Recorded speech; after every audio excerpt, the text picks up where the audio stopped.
Hai semuanya, ketemu lagi di channel saya, Mia Y. Gimana hari Minggu kalian, weekend kalian? Semua berjalan dengan baik? Semoga aja demikian ya. Nah, video hari ini cerita tentang etnis Tionghoa yang ada di Nusantara, khususnya pada zaman kerajaan-kerajaan. Oke, apa sih ceritanya? Yuk, kita lanjutkan ya.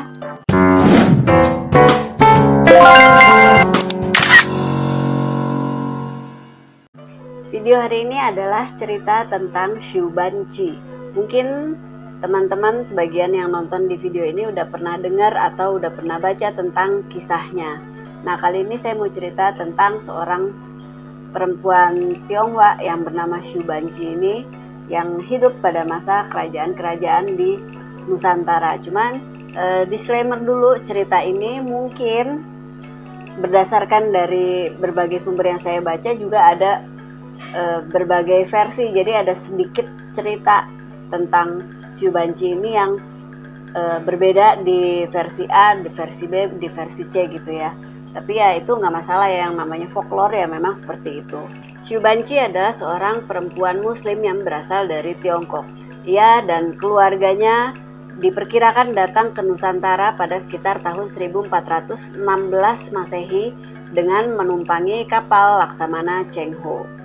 Ayah Xu Banqi dikenal dengan nama Syekh Bentong. Ia adalah seorang saudagar atau pedagang, sekaligus juga seorang ulama besar.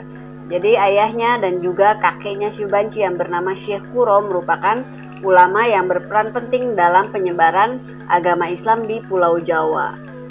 Setibanya di Nusantara, ayah dan kakek Xu Banqi memutuskan untuk menetap di Karawang demi menyebarkan agama Islam di Jawa Barat. Setelah beberapa tahun tinggal di Karawang, Syekh Bentong kemudian membawa seluruh keluarganya pindah ke Gresik, Jawa Timur dengan tujuan yang sama, yaitu menyebarkan agama Islam di wilayah tersebut.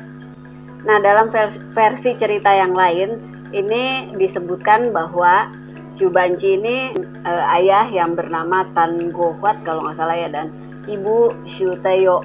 Jadi ibunya ini seorang perempuan Tionghoa yang berasal dari Gresik. Nah, dari pernikahan mereka lahirlah Xu Banqi. Jadi Xu Banqi pakai nama marga dari ibunya. Zaman dulu itu kan karena nggak ada surat lahir seperti sekarang gitu ya. Jadi rata-rata orang-orang Tionghoa itu menggunakan marga dari ibunya.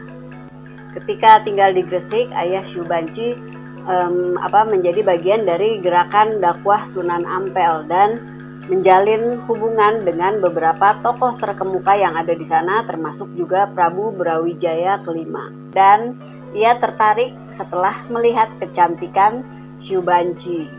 Kemudian akhirnya memutuskan meminang gadis itu dan menjadikannya sebagai selir. Oleh rakyat kerajaan Majapahit, Xu Banqi disebut sebagai Putri Cina. Diceritakan bahwa Prabu Brawijaya kelima sangat mencintai Xu Banqi sehingga menimbulkan kecemburuan dan iri hati pada permaisuri Prabu Brawijaya ini yang berasal dari negeri Campa. Permaisuri bahkan mengancam akan meninggalkan suaminya dan pulang kembali ke negeri Campa apabila Putri Cina ini tidak segera disingkirkan. Akhirnya mau tidak mau, Prabu Brawijaya kelima mengalah pada keinginan sang permaisuri. Dengan berat hati, Prabu Brawijaya V memberikan Xu Banqi kepada saudaranya yang berada di Palembang, yaitu Arya Damar. Arya Damar adalah seorang adipati Palembang, putra dari Raja Majapahit yang bernama Batara Prabu Wikramawardhana dengan seorang selir Tionghoa. Jadi pada saat itu Palembang masih termasuk wilayah kerajaan Majapahit. Jadi Arya Damar ini masih terhitung paman dari Prabu Brawijaya kelima dan ia masih memiliki nama Tionghoa yaitu Xuan Leong. Bukan hanya itu, Prabu Brawijaya kelima juga akhirnya merelakan Xu Banqi untuk dinikahi oleh Arya Damar. Ia hanya berpesan jika kelak anaknya lahir sebagai laki-laki, minta dinamai sebagai Nara Prakosa yang artinya laki-laki yang perkasa.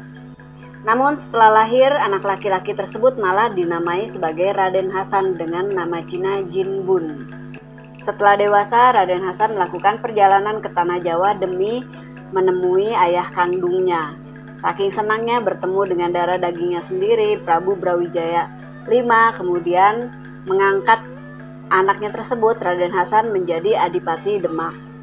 Raden Hasan akhirnya menjadikan Kadipaten Demak sebagai Kasultanan Demak Bintoro. Pada tahun 1478, Raden Hasan diangkat oleh Wali Songo menjadi Sultan Demak Bintoro dan diberi gelar Raden Patah. Ini konon merupakan nama ini berasal dari bahasa Arab Al-Fatah yang artinya sang pembuka. Pengangkatan Raden Patah ini ternyata bertepatan dengan jatuhnya Majapahit di tangan Prabu Girindra Wardana dari Kediri. Nah, bertepatan dengan Prabu Brawijaya V memberikan kedudukan sebagai Adipati Demak kepada putranya, ia juga memberikan gelar yang serupa kepada anak dari Syubanci dengan Arya Damar. Anak itu bernama Raden Kusen dan kemudian diberi kedudukan sebagai Adipati Terung. Itu nama sebuah kadipaten di daerah Sidoarjo, Gresik. Dari silsilah tersebut, dengan demikian secara otomatis Syubanci merupakan leluhur perempuan dari raja-raja Demak. Nah, selesai deh ceritanya. Gimana menurut teman-teman? Semoga cerita ini bermanfaat, memberikan pengetahuan kepada teman-teman maupun juga kepada saya sendiri. Jadi untuk kita semua. Semoga suka, semoga bermanfaat. Terima kasih buat teman-teman yang sudah selalu menonton video-video saya ini, selalu mendukung channel saya. Sampai ketemu lagi di video-video yang lainnya. Salam.